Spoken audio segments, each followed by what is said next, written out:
welcome to My Awesome Friend, a new podcast where I just sit down and talk to my awesome friends.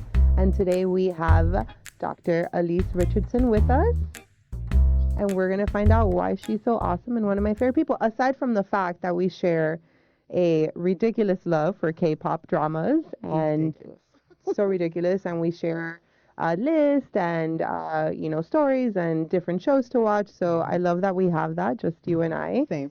But we met through a program here in Miami where leaders are developed and fostered. And you had mentioned to me that was one of your very first experiences out of your comfort zone, I would say, here in Miami. So tell me a little bit about that. Yeah, so not a native Miamian, although I've been here for a little over 12 years now. From Philadelphia originally. I went to school in Atlanta to be a chiropractor, and I moved down here to practice. I actually moved down here my third. We have this thing in chiropractic that's kind of like medical school where we do our rotations, but we do ours inside of our program. So my last year, it's called a peak of your last semester, and I actually moved to Miami and did it in South Miami. Like rented an apartment, got down here, and then stayed, right? Went home to graduate, went back to Atlanta to graduate. I call Atlanta home, but went to Atlanta to graduate, came back, never have left. And so. How many years now? Oh, it's 12 plus. 12, wow. 12 plus. So 2024, yeah, we moved here 2012. Okay. January 2012, and it's been a lot of iterations of myself in Miami. But Leadership Miami was that little, if I think about where it started to turn, and probably turn for the best. It's probably that program. So that was if I look back in like the movie of my life, like that was the transition period that was like, okay, this is what you needed. But there's several other iterations of my life up until then. And I did Leadership Miami how long ago? Years ago? It's got to be at least 7, 8. No. Not that long? So. Like, at least 6. No. Because we've been in COVID. It's been 4 years since COVID. And you had already graduated a year or two, so it's been a minute. Yeah, wow. Which is cool because I feel like I've seen some of those reiterations of you throughout the years. Wow, that is a long time. Wow. So you are from Philly, where we were just talking about how there are no marching bands, apparently. No marching bands. I'm a little distraught about, but that'll be a whole other episode about how awesome music is. Then you moved to Atlanta and you came to, but you had told me too that you moved to Europe when you were 16 for a little bit. So I was in a program, an exchange program, and in high school, I was 16, so I can't remember if it was 10th going into 11th or 11th going into 12th because the years just run together. But I was a member of something called People to People Student Ambassador. I don't know if it's still around, and it was a program that took a bunch of kids from America and took you to another country. And it wasn't just the UK. I think I was originally supposed to go to Australia, and I was like, never anywhere I've ever really wanted to go. So it was 33 kids or something like that, and we all went to the United Kingdom. So we lived in England, Ireland, Scotland, Wales. We had homestays. We stayed at universities. And another thing in that movie of your life, like that changed my life, because I've always been very culturally and worldly sort of. That's just kind of been my thing. I think it's because I grew up with like a giant map in my room, like, and somewhere just subversely sort of came in.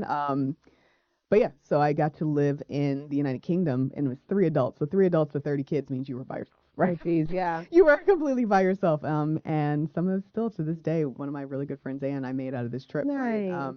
But we lived there for almost the entire summer, kind of bouncing around through different countries and different areas, and it was just transformative, right? Like it was by myself in another country. That's awesome. What is the coolest experience from that you can share on the internet? I don't know. There's so many. I think some of the cooler experiences, obviously the history, because I'm a history buff. I think we kind of get along with that too. Yeah. I love history. I think some of the coolest experiences is just the times when you're by yourself, or with just like your friends, just immersed, right? Yeah. Catching the tube to go somewhere, or at a bar in Ireland. The drinking age is very young. So, at a bar having some Guinness, like just these very, it's not the big parts. It's the very just everyday, just kind of like living in the United Kingdom. It's like that's a person cool. in the United Kingdom, right? Yeah. It's just that those are the things that stand up in my mind. I love it. So I think that you're an awesome person because of all your travels. I love the fact that you were just at Coachella and like having the best time of your life and you party at Ultra. And I think that's so admirable because at the end of the day, you are a real doctor. Yeah. You're a chiropractor. You are a business owner as well. You are co-owner, right, of Wynwood Parlor here in Miami. Amazing ice cream sandwiches. Go check them out.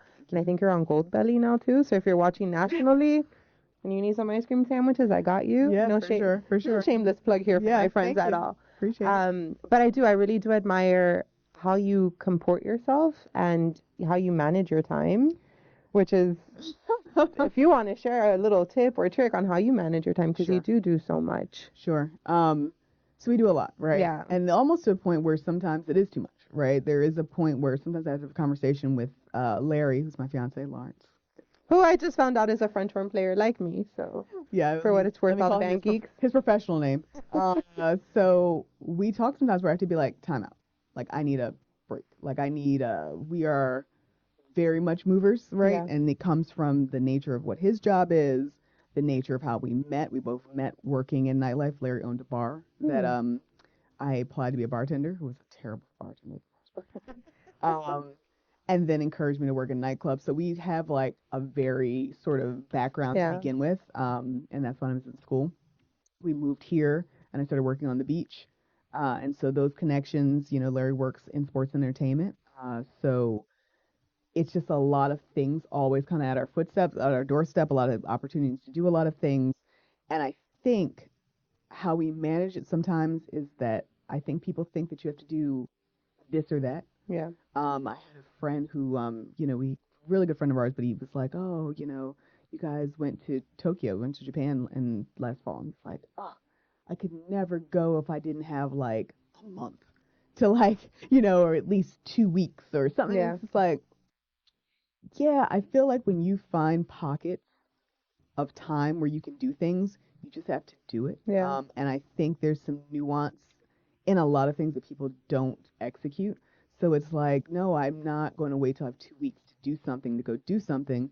We'll go for a week. Or we might, I have a job where I work, 40-hour work week, but also when I took over a new role and took on a lot more work, I negotiated a day off every other Friday. So it doesn't have to look like a 40-hour work week every single week of the year, right? Like there's some nuance in how your life can sort of exist time-wise and finding the little holes and finding the little like leverages and leeways and just it's all like a puzzle. It's like what is it? It's like Tetris. Yeah. Things just fall in how they fall in, and I think if people think it's just row. Yeah. Like I think what is it? Life is like Tetris, not blockchain, right? Like Yeah. it's not row. It's definitely getting in where you fit in, and I think you're able to fit a lot more things into your life if you're a little bit more flexible and figure out how to do some things or some of something, not all of something. Yeah. Right. That makes a ton of sense. Yeah.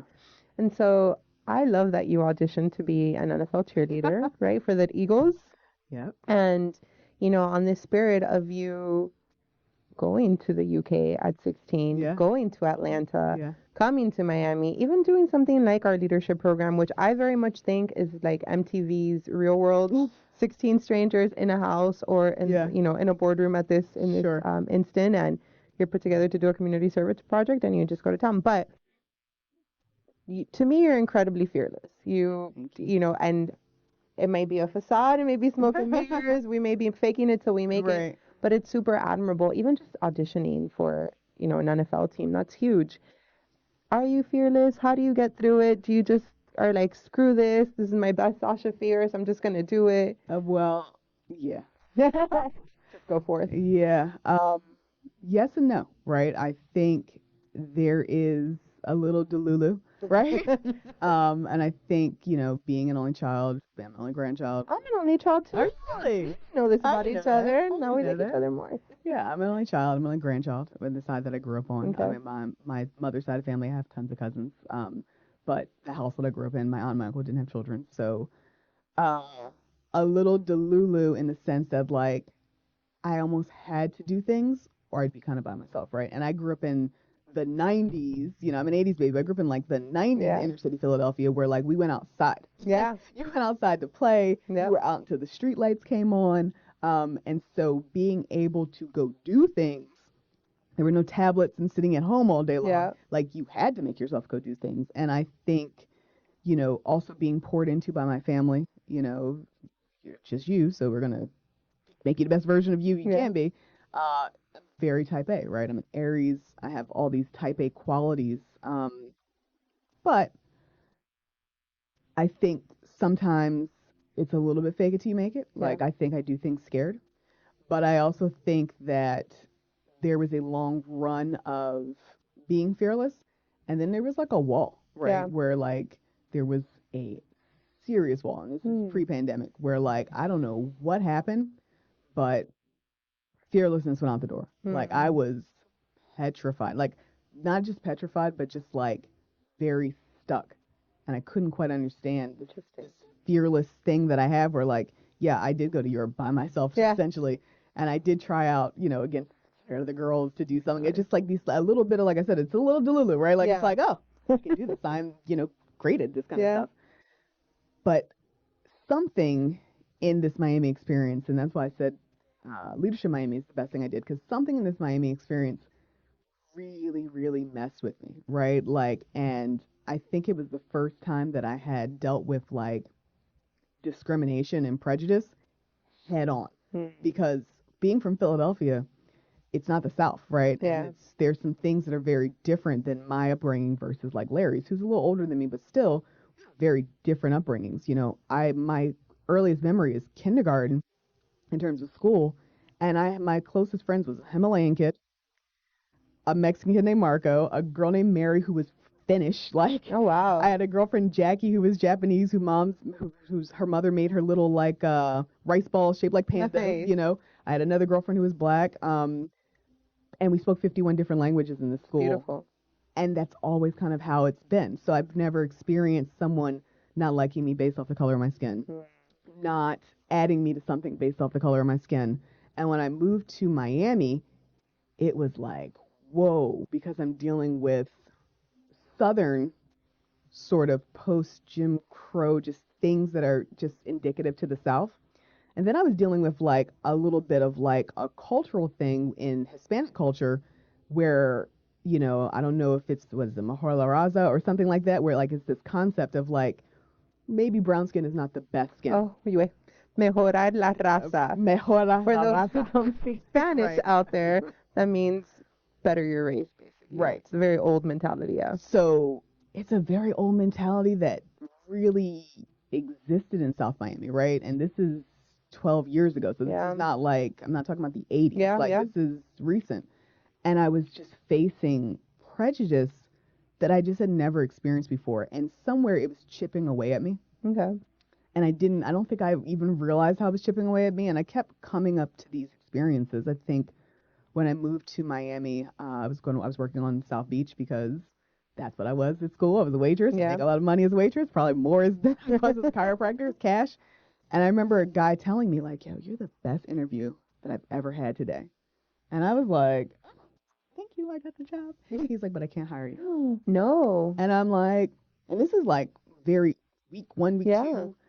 And I'm like, well, why? He's like, oh, well, you're too smart for my black crowd. And your skin's just too black for my white crowd. He's like, so I just don't have anywhere to put you. And like the idea of saying that up north, like you never say that. It's like a lawsuit waiting to happen. Yeah. The fact that you feel comfortable, but that was a little chip, right? So I had to work at certain places that would take a brown skin waitress, right? Then I started practicing and I was in Kindle and I would have people who were my shade, but Cuban, like, I don't want the black doctor touching me. And my Spanish was strong, so I could totally understand what they're saying. Like, I don't want the black doctor touching me. What? Oh my God. Or, hey, the bathroom's dirty, you need to clean it. It's like, you just walk past these 3 little Cuban girls at the front desk to come tell me, the doctor in this office, to clean a bathroom? No. So these like microaggressions, and then sometimes like direct aggressions just started chipping. I switched offices. I switched to a different office, and I think I got into the front desk, and whole office went to Spanish. She like went to Spanish. Now she speaks English. Everyone in the office speaks English. Wow. But to isolate me was to only speak Spanish, and my Spanish was good, so it wasn't a big problem. But I just kept facing that. And I think somewhere that was chipping at me. And then my interpersonal relationships, uh, a lot of us had moved here from Atlanta. So contingency of chiropractors down here. And some of them were mimicking some of this stuff that Miami was doing that we didn't do in Atlanta. So it was like, oh, we're going on a boat, but like can't have a lot of black people because you know, this person who owns the boat is white or something, you know, like there was these things. So I'm like catching it from all different areas, and it really started to just sort of shut me down. And I couldn't quite understand why the usual person who wants to do a lot of things and try a lot of things, I don't want to try anything. I don't want to do anything. I was very much flatlining at work, for lack of a better conversation. You know, I'd moved to an office that was a brown office. You know, my office now is 80%, it's not 85% Haitian or Caribbean black, and then Hispanic, but like Hispanic that is Caribbean Hispanic that probably lives in a more northern Miami area. So there are probably black people that live on the block, and it's not that same sort of monolith that I was experiencing in South Miami. But I was just really struggling. And I couldn't quite understand what it was. And it was, I don't think I've ever even discussed it, but it was depression. Like I was depressed. I was super depressed, and I was just like, okay, we got to get some help for this, right? Like, and so I started therapy, and things started to fall in place. And one of the great things is obviously meeting you. Yay, likewise. For Leadership Miami. But even just getting into Leadership Miami is my friend MJ, right? I became friends with MJ, who... We love MJ. Hi, MJ. Hi, MJ. Someone who I became friends with that is also a black man. Can occupy different spaces. You know, very intellectual. My fiance is my biggest cheerleader, right? Larry's my biggest cheerleader. I love Larry. But he's also an introvert, right? Is he? So he's a bit of an introvert. So even though he can push me to do anything, he's also not like Mr. You know, he can be gregarious, but he's not joining every single club, every single thing, like on every single board. It's not his jam. And that's okay. Enter a new friendship who is, you know, a cheerleader, but also like doing a lot of things. It's like, yo, you should do this too. Thank God, right? My own boss was on the chair for Leadership Miami the year that MJ did it and didn't say anything to me about it. It was MJ who was like, hey, you should do this. And I'm forever grateful because that's where it started to change, right? I was in therapy, so I was already working on some of the things that I was dealing with. And now I have a new group of like young professionals that's a totally different friendship group than my South Beach friends or my friends that moved down here with. And it wasn't as isolating, right? And I'm telling you, I was terrified to do Leadership Miami. Like, it really was like, fuck. Like, it could be intimidating. I was intimidated because I was outside of myself in general. So like anything new was just going to be very something, right? Like, and then I don't know, you work as an independent contractor of sorts. You work by yourself a lot. So I don't have to have like a lot of interpersonal. I'm in charge. I'm the boss, and I'm isolated because I'm not working in a chiropractic factory with a bunch of chiropractors. Just me. So just the inner working of someone new was new. But it's the best thing. I literally, when you text me about this, I was like, yeah, it's the best thing because it changed everything. And it changed me because it was that little bit of reaffirmation of like, that's who you are. Like, that's who you are. Like, you are a leader. Like, you can propose good concepts. You can go out and do things. You can make new friends. And I don't think I had any of that reinforcement for quite some time up until we got to that. That's awesome. I mean, we're also just a bunch of overachieving nerds, too. Who would have thunk it? That's my tribe, right? That's part of my tribe. People tell me all the time, like, why are you still involved with this program? It's been, for me, it's been about 13 or 14 years since I graduated. And it's to your same point, you know, you meet so many amazing people like yourself. The reality is that most of the guests for this, you know, my awesome podcast show are going to come from there. Builds your business. And as an adult, it is so hard to make new friends because everyone's so siloed or in their own lives that, you know, really is an opportunity to meet like-minded people and go out into the community and either paint a school or clean a park or just do some really cool stuff and be community leaders. Thank you for sharing that story with me. I've never, I didn't know this. So. I don't think I've shared it with anyone, so. Well, thank you for sharing it with me and my, all my 3 viewers so far. That's really, really cool. So how do you feel today? I feel like, am I completely on the other side of it? No, I think it's a work in progress. Yeah. I think there's so many things. I think therapy is important. So I think people have always heard me or say like, yo, I'm a therapist. It's important. I think you go. I don't think I always share why, Yeah. right?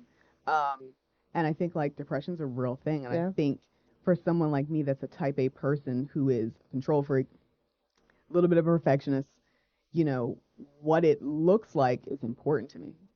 So what it looks like on the outside and what it was going on the inside was like divergent. Like it was Two different things. two totally different things.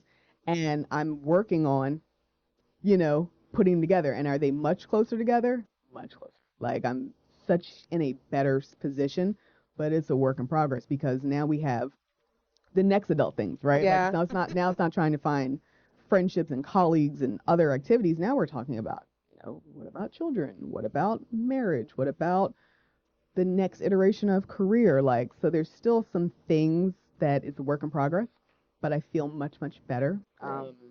And I joined another organization, so Is that Links? that's the Links. Very cool. What's The Links? Links Incorporated. It is the oldest Black female service organization in In the the country. nation? Okay, very Mhm. cool. So Condoleezza Rice is a link, Kamala Harris is a link. Like, it is one of those things that probably high performing Black women.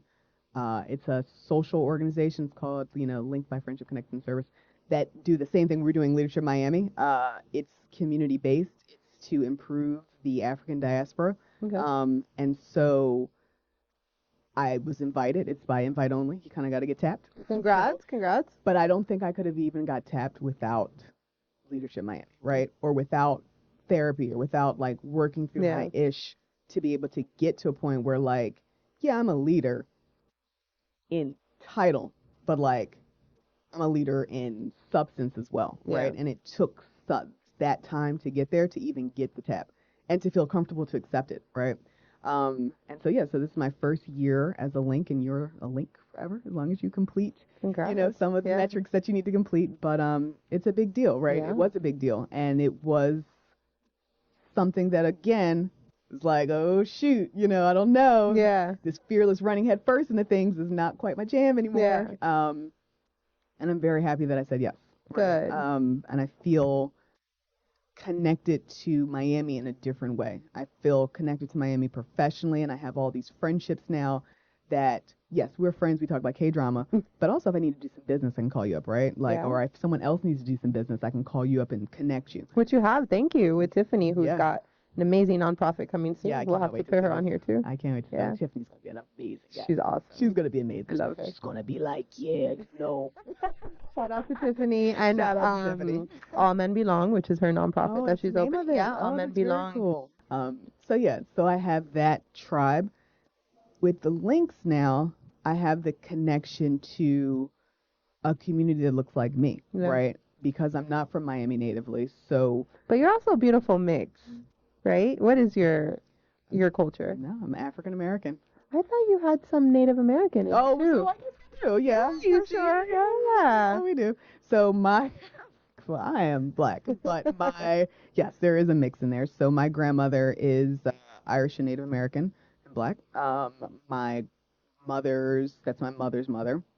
Her father has Jamaican heritage, Okay. but I never met him. He passed when my mom was very young. Hmm. And my dad's side, if you look at my grandmother, it's so much Creole, it's ridiculous on my dad's side. But but we are identifiably Black, right? And my experience as a woman in America has been a Black woman Yeah. in America. I'm not like a multiracial woman in America. The skin has been brown. Actually, it was much browner when I was younger. I Yeah. don't know. Seemed to be lightening as I get older. But my experience is as a Black woman, right? Okay. Yeah. Fair. So we're Black, and That's there's funny. I picked up somewhere along. I thought I could have sworn that it was like part Cherokee and Black. and here's the thing. You Yeah. probably see me post pictures at our family's powwow. Probably, yeah. So we have a powwow. Beautiful either way. Yeah. We have a powwow every year. My mom has her tribal card. My grandmother has a tribal card. There's pictures of me and my regalia as a kid. So that is a part of my family, right? Yeah. I don't think, for most Black people in America, that it's very hard to not be a tapestry of a few things, right? Just the course. nature of slavery and just things. You're going to have a little bit of stuff in you. but presenting and culturally, I have friends who are half black, half white, right? Their existence is a little bit different. It's a biracial sort of experience in America where you might be pegged as black, but you might internally be having a biracial experience. My experience is a black experience. Like, I'm a black woman. When I tried out for the Eagles, when they needed a black girl to stand next to the white girl and the Asian girl, it was like, come. So that's always been my experience. But yes, there is a little bit of a tapestry in the background. That is what, it's a deeper connection to a lot of different things, but just outwardly, that's how I identify. What about you, though? Because you are Cuban, right? I'm Cuban. Right. Born here. My dad came in El Mariel in the 80s, and my mom's side of the family, they flew here. And interestingly enough, I hadn't really felt a lot of discrimination just because that's what I grew up with. Sure. But I recently had a woman being discriminated because I was a woman, and someone that is a thing, and the funny-ish, sad part, whatever you want to call it, it was a Cuban male, and they're even, anyways, that's a whole other story that the internet doesn't need to hear about from this story right now. But it is really interesting, and while I haven't been personally affected necessarily that to a point, I have seen it, and I think it's important to advocate and be there for your friends and try to teach people or talk to people about why this is not okay or how to go around it, which is why I love, shout out to 10 Days of Connection, which this will air after that, but that's what they do. It's about finding empathy, getting out of your comfort zone, and putting yourself in other people's shoes,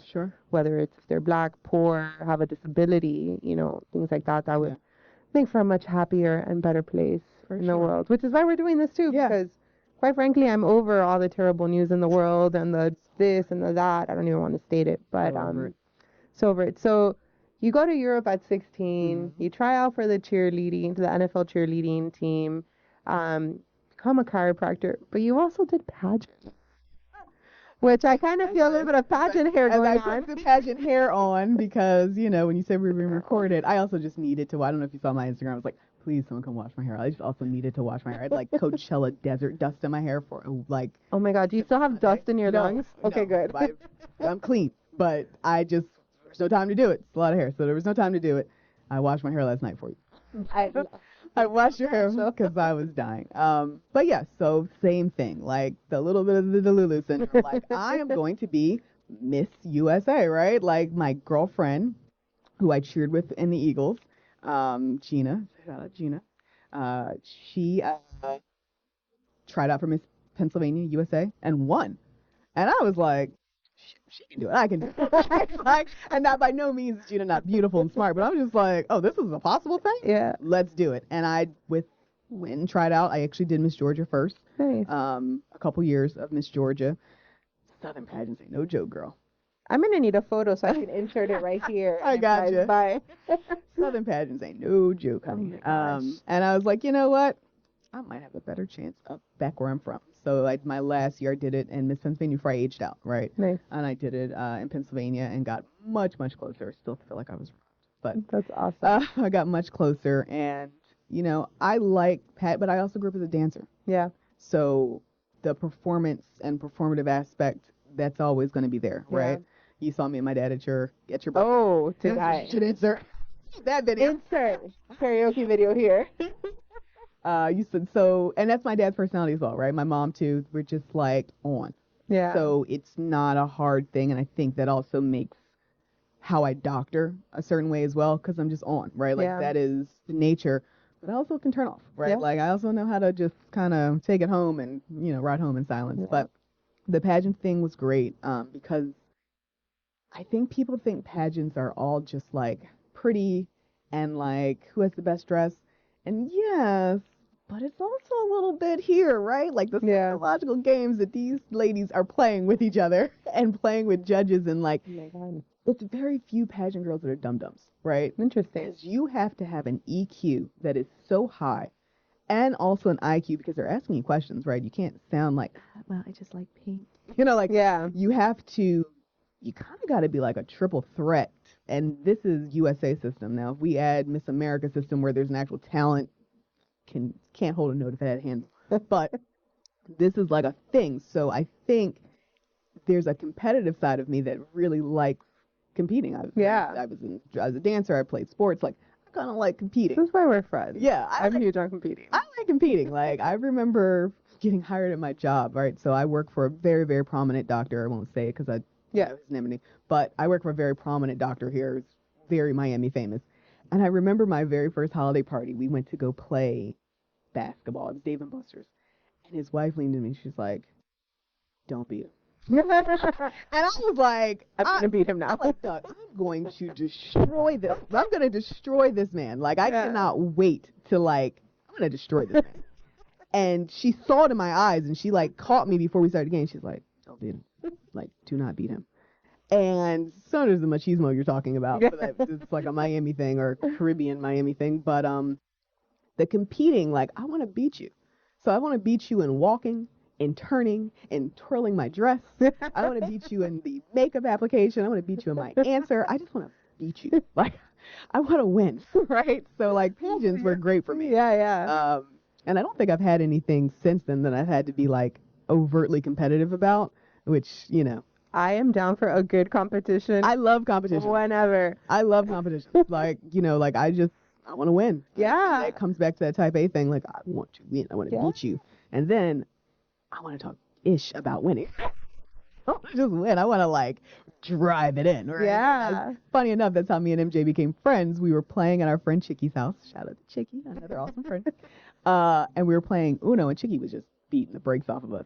But I think I might have been beating the brakes off him, or he was trying to beat the brakes off me, and I was just trash talking, like, and he was keeping up. And I was like, oh, because my experience in Miami is also, you know, a little bit of this competitive, but also this men thing where, like, men are on top and women are a little bit, you know, things that I just, again, did not grow up with up north. So the fact that, like, he was taking it, I was like, oh, all right, let's go. You know, that's good. But yeah, so I'm competitive like that, which is why Larry does not play games with me. Oh, people won't play games with me either. Never play games with me. Even when we go home, we all will play, like, Trivial Pursuit, something. My whole family is the most obnoxious winners you will ever see. Like, we will text each other in the middle of the night, like, things that they got wrong, like, just to, like, haunt each other. And Larry won't play with us. Like, so he won't play with me at home. He won't play with us there. Like, we are. You call me. I will come play. Yeah. Okay. I'm down. Listen, one of my best friends, her kids are my nieces, and they're Girl Scouts. Oh, Girl Scouts. Yeah, and so I'm like, how many cookies do I have to move to be, like, the bestie in the bunch? I'm competing with all the aunts and uncles. Sure. None of them are competing with me. They're like, you're on your own. Like, I don't care. I sold 6 cases this week. But you're right. It's just I love competing. It's fantastic. Yeah, I do. There's something about it, and it's okay if you don't. Well, look how happy we are. Like competing. And it's okay if you don't, and it's fine. But totally it's fine. Like, know that I am going to try to destroy. It's funny. We have a story. So Larry has 2 children, one older, one younger, and again, we've been together for 15 years. Or more. Love you, Larry. Or more. I think we've lost count. But when I first met him, his son was 12. Maybe the oldest was 12. And the youngest was, like, 2? I don't know how this math is working out, but he was very little. We took the oldest to Dave & Buster's. First time we ever hung out by ourselves, you know, and we had been in a relationship for some time. So, like, natural progression is, we take your son. And he couldn't believe it. He's like, you didn't let him win? Hell no. I'm trying to beat the brakes off of him. I'm talking about, like, destroy this 12-year-old. I mean, that builds character, and that builds. You're going to be so much better than me. Sportsmanship. You're also going to be so much better than me for so long in your life. I'm going to get old. My reflexes are going to get slow. Like, you're going to beat me. I didn't beat my dad in swimming until I think I was, like, 30 years old. My dad was, like, 63 or something. Like, you know what I'm saying? Like, and you kept trying until you did. I didn't beat him until, and I'm talking about just beat him. Dang.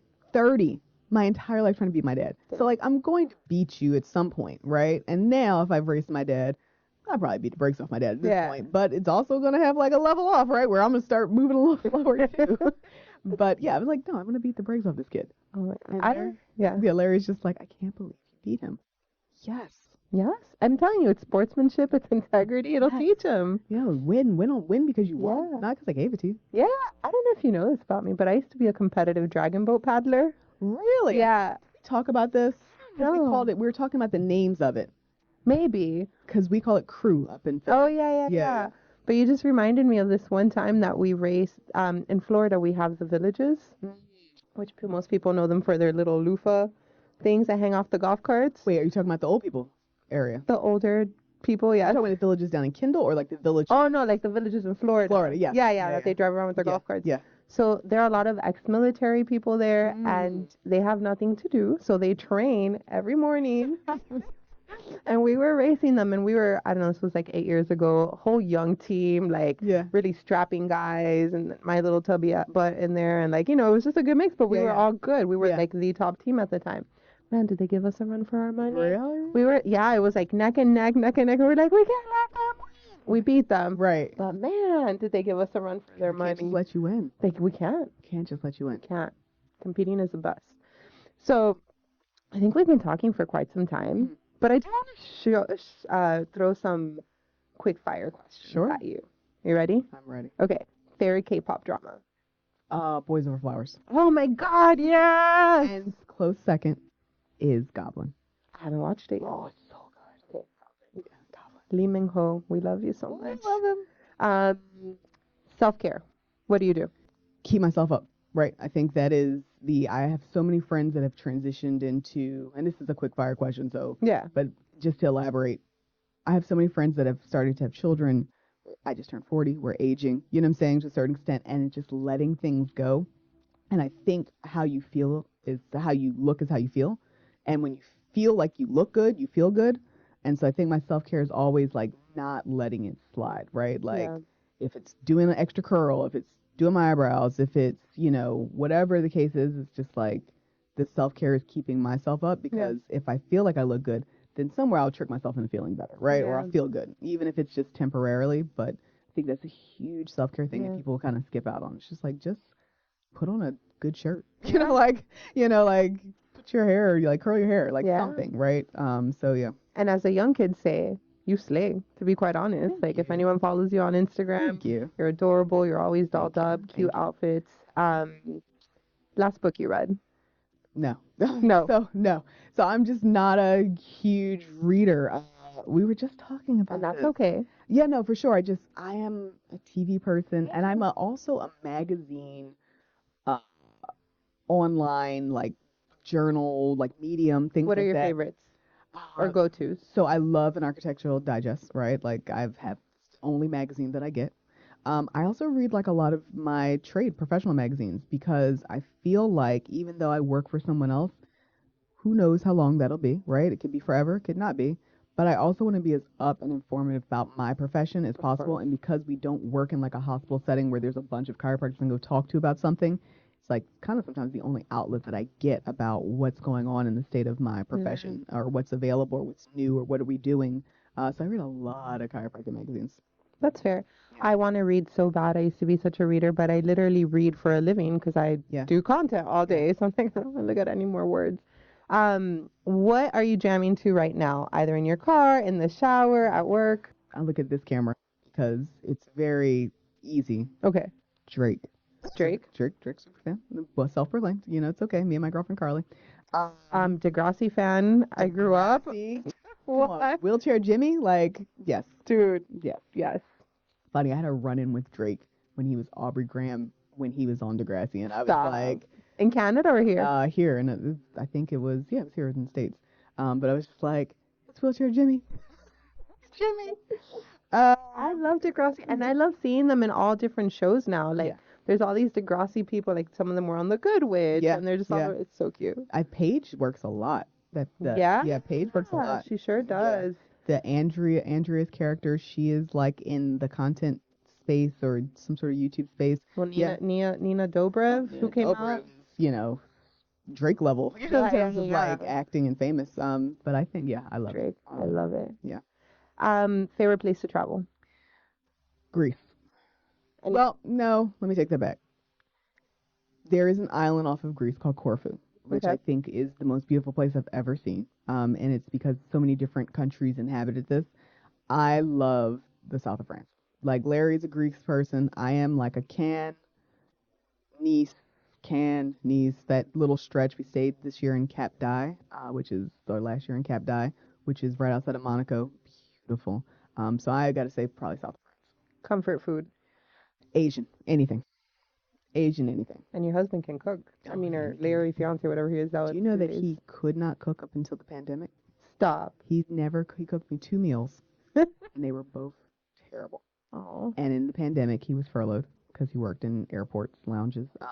He had like switched out of entertainment to airports to just end up with the pandemic, and he taught himself to cook because he had nothing to do. He go to the parlor and cook.